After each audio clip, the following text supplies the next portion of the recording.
جو اس زمانہ میں بنگال اور بہار کا گورنر تھا نا سر ولیم میورک، دینی کتاب میں بھی لکھی اس نے حضور کے خلاف السلام کی، اس نے پھر آور انڈین مسلمان لکھی ہے نا،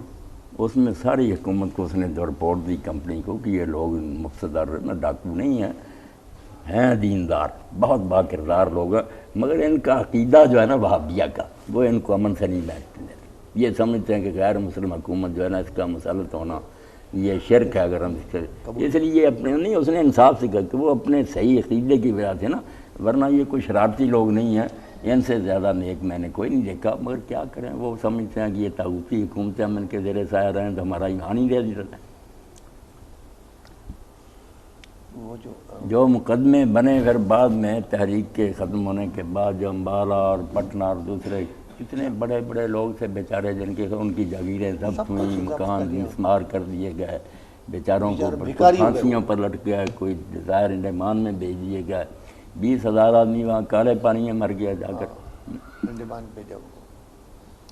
اس لیے یہ لوگ جو تھے نا گورنمنٹ کے ساتھی، انہوں نے جب بہانے بنائے یہ وہابی اٹھیں ساتھ نہ، تو لوگوں کو ہٹایا نہ انہوں، ورنہ ساری دنیا ساتھ ہو جاتی، انگریزی حکومت کا تختہ اٹھ جاتا۔ تو میر سودا اس زمانے میں چغتائی صاحب دہلی میں تھے نا، وہ مجاہدین کے حامی تھے، تو جب سید احمد شہید اور شاہ اسماعیل شہید یہ سارے لوگ مارے گئے، تو انہوں نے پھر ایک ربائی کہی، سودا کے مارے عشق میں شیریں سے کوہ کن، بازی اگرچہ پا نہ سکا سر تو کھو سکا،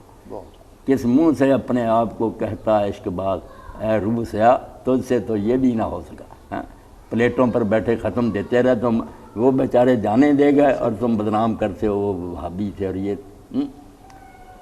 اب تک بات نہیں آئی، مسجدیں سنبھالی ہوئی ہیں، لوگوں کو بیوقوف بنایا۔ اس زمانے میں بھی لوگ نہیں کہتے کہ یار وہابیہ کی کتاب دو نا ہمیں،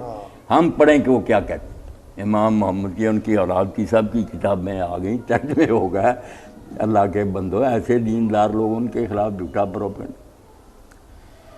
ہمارے یہاں چغتائی صاحب مولوی صاحب کے ساتھ کیا سلوک کیا ان ملاؤں نے، دیوبندی، بریلوی، اہل حدیث، یہ کوئی گروہ ایسا نہیں رہا جس نے بڑھ کر اس جہاد میں ایسا نہیں لیا کہ یہ کافر ہے، ملعون ہے، یہ ہے، 100 یہودی ایک مولوی، نعرہ بنا دیا استغفر اللہ، غلام غوث ہزاروی اور اس کے چیلے یہ نعرے لگاتے۔